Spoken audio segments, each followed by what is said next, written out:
Hi, welcome back. Ngasi video na bom pula ngasi video sisu monthly stock ko grocery haul stock tausan bigi video oidoine ngasi na mu Zepto dagi order tawre dudi mathang ulakke price o hairake ko mayam yengminarase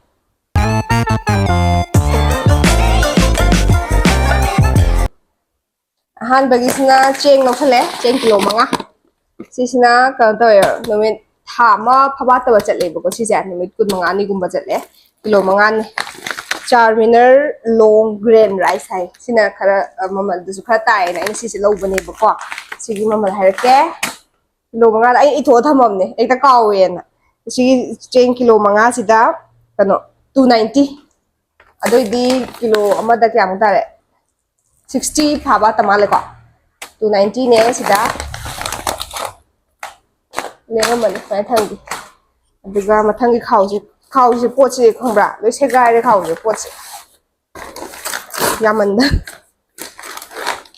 đúng lấy giờ xuống xe gai bớt và thằng xin á Hawaii mà mang tới Hawaii mẹ em xuống tàu sang Grand nè đúng lối lấy thì mang gần gì cả xin đất tôi lấy đi lối đôi kita ngay đây là có gì mang gần gì đúng xin này bà ang hugum bật đúng happy bọc ấy xin dù được đúng happy sura cái đúng gì mà đọc sẽ lấy kilo mà si manggan sina kilo da 75 talawe ko 75 ne thang sina jira ma law sale 47 talawe sina ito thang sina thum da ka nei pot hak ten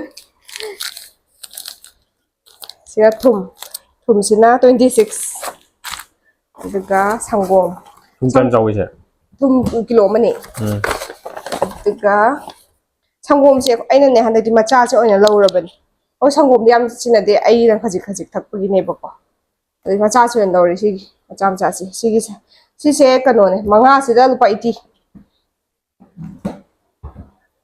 담마게 아니 아무도 깨다래 아마도 루파 꺄am 다 16 목 따라먹가니 콜게스 야오래 콜게스 로이데 카르부디 와리 아도 소이는 loksal리 바닥 로이그라디나 콜게스나 163 gram kya no mai che 200 gram makal adum thau ding ge dum change toy ba ina handak ti herbal ai do lemon ge am nuai bane lemon ge yoram dre Zepto da adu ge herbal lo re sina siam important hoi ko garbage bag dustbin bag to das kano do thok nam do khis hap cha la thoi si sina ba 60 medium ne ba ko medium size ne aduga sida yaw sina 30 piece yaw ba ko sida pa 60 aduga thada gar isigai thause aru ne ai kano akhoi saina thamagi kano toksan base stock toksan base ne kano tobuse thamgi so buse adum kanai hai tare habdi plan toroga leibene ne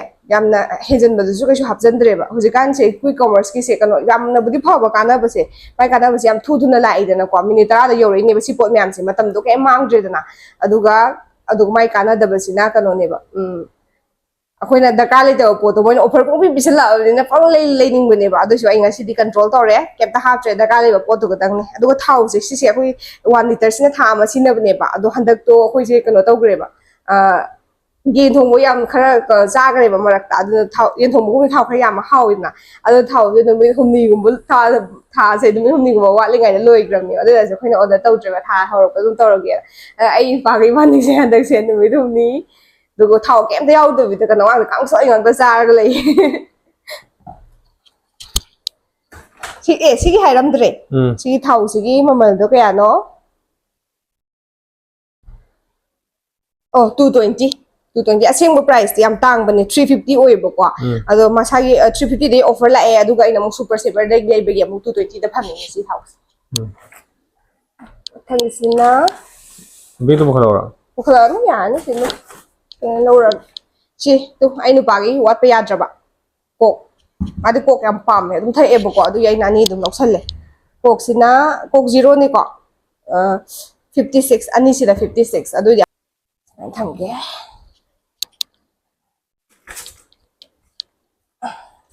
daga paneer ma loksalle paneer sina amul gi paneer ne 200 gram ko aduga 86 ta lawre sina sida 95 pudi thai bako adu 86 ta phange sina tofu sina plant based protein oidone bako si tofu je ai di mang do budi ja ga si khar sili to bune ainu pa try to hongen ai loksan bane bako si se Sina mamalse. Sina 50. 50 rupees. Sisu 200 gram ne. 50 rupees. Aduga. Mathangda. Oh, sisi ko na hai. Siyan hai. Ma, amul butter sidi. Ngayon ko alay. Si amul butter ang malawsan le. Butter so khara budi lay riba ne. Doon siya malawsan le. Sisi kaya no, 100 gram la. 100 grams sige tang lawsan le ko. Duga sige butter na 56 rupees ko. Duga sise. Sis na kano do. Fabric softener do ko. Kano fisu bulo erga na hap na budo. Sise. Si sung tangkhalay hano offer da yam le ramba ne ba. Ado so si amu kano da si khara budi jeb to do budi khara dum tarame. Sise kaya da no yin lay se. Sina ani sida 183 da lay. Sigi black color se. Manam yam nuksibin. Magi se Friends perfume ne ba ko may manam se. Manam yam nuksibin. Ay ba si lay yo black color lay do ta. Ma. Ito mathang si din yam hijang napi. Hijang napi ju moy ahum khan ba yarame ba ko lupa mapan da. Adugi ay si hapchan ban. Si. Ado sigi ko bi se. Lupa mapan. Aduga si pan khara lay re 250 gram gum boram ni pawa ma gumba si lupa mapan ne. Aduga si tilhaw se kilo ma gumba ni ba. Kilo 900 gram to 1 kg haiba ne ba ko. Ado si lupa mapan ne. Ado si ne. Isu am de poto awat pa pang lay tre ba mang da sumayam lesion gi bani na. Sige se wat pigay na sige se lesion le. Ado sumayna tha magi plan taroga lesion ba se ai di am kanai na khalle do mayam su habiro kanabra kanadabra abdi aduga yarege extra pot so ai control tor am lesion dra bani wa handakti aduna Amtang yi nang lay si ke na. Yengo. Close up na.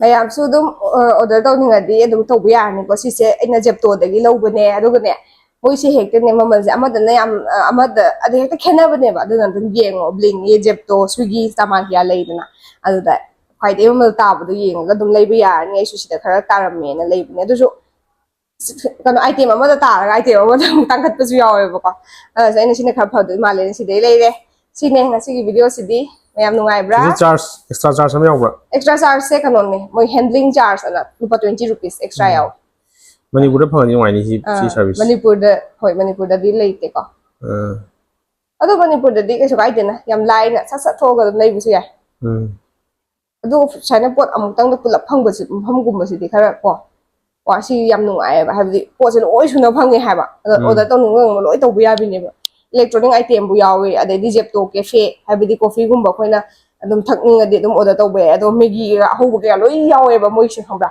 yone pot se yaw da ba dai jai ta sigi hingjang na bi su yawre sigi thau nu hawai changwai loi yawre ade di kano acha pot cha na ba ko ade du su yawre ade di pot atop atop su mayam yawre ko pot se phang da ba dai tre yam na di ka nei ko si se habdi hoi da time dum matam yam save oire aduga MRP dai su dum kano tor handa na piye ba dudi siduloi se lage video se mayam like to biramo video se nungai radi comment amo pibiramo aduga subscribe to da ba yaw di subscribe to sen biramo bye bye